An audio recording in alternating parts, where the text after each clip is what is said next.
И когда я ездил на Мерседесе, то президент Акаев ездил на Вольво.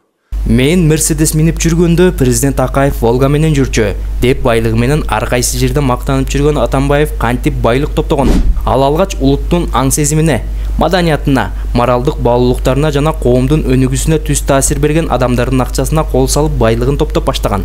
Акчамды алгач китеп сатып чогулткам. Андан кийин тапкан акчамды Кыргызстандагы ишканаларга салдым. Китеп сатуудан түшкөн акчанын бир бөлүгүн Түркия менен Орусияда бизнеске жумшаганымды да жашырбайм. Алмазбек Атамбаевдин байлыгынын башаты китеп сатуудан башталган деп ишендирип келет. Чын эле ушундай жол менен байып кетүү мүмкүн дейсизби?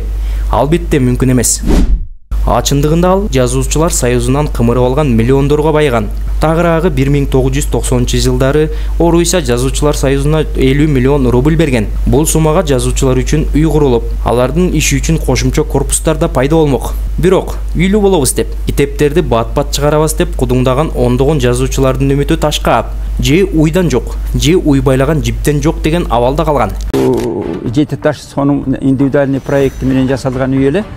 Ошого жазуучуларга ра көрүнбөй калган. Анткени аларга деп багытталган 50 миллион рубль Алмазбек Атамбаевдин чөнтөгүнө түшүп калган. И баса, амал көйлүк, митаамдык сапат Атамбаевде жаштайынан эле бар болчу экен. Ал жазуучулар союзунан 50 миллион рубльды өзүнө менчиктештирген учурда 34 гана жашта болгон.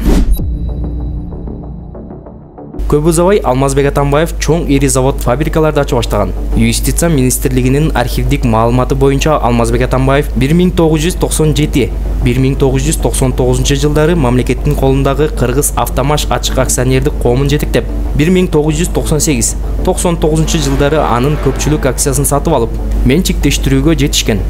Убагында көпүлдөп иштеп турган Автомашты Алмазбек Атамбаев иштете албай, анын кайсы бир бөлүгүн башка чет элдик компанияларга сатып жиберген. Акыры таланып тонолуп, металлоломго айланган. Кийин Кыргыз Автомаштын базасында форум өнөр жай ишканаларынын тобун түзгөн. 1998 жылдагы менчиктештирүү программасында бул өнөр жай ишканасы миллиондорго бааланып, бирок жыйынтыгында канчага сатылганы көрсөтүлгөн эмес. Я не говорил, что миллиардер, я говорил мульти, потому что у меня был не 1 миллион долларов. Ал эми ачык булактарда Атамбаев 2002 жылы эле Түркиядагы Гүл Жанылар компаниясынын кирешесинин эсебинен эле бир жылда 27 миллион долларга чукун пайда көргөнү айтылган. Бул фактылар Алмазбек Атамбаевдин президенттик кызматка келелектеги мыйзамсыз аракеттеринин негизиндеги байлыктары болсо, президент болгону алкымы дагы да чоңойгон.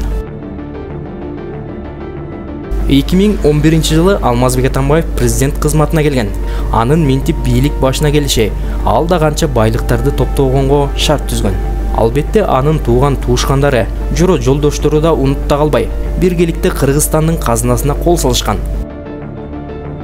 Атамбаевдин кыңыр иши билинбей калмак.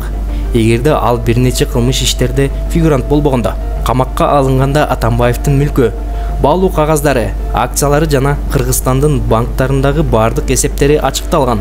Тактап айтканда, 25 банктын эсептерине жана 10 банктын сейф ячейкаларындагы мүлктөргө арест коюлган.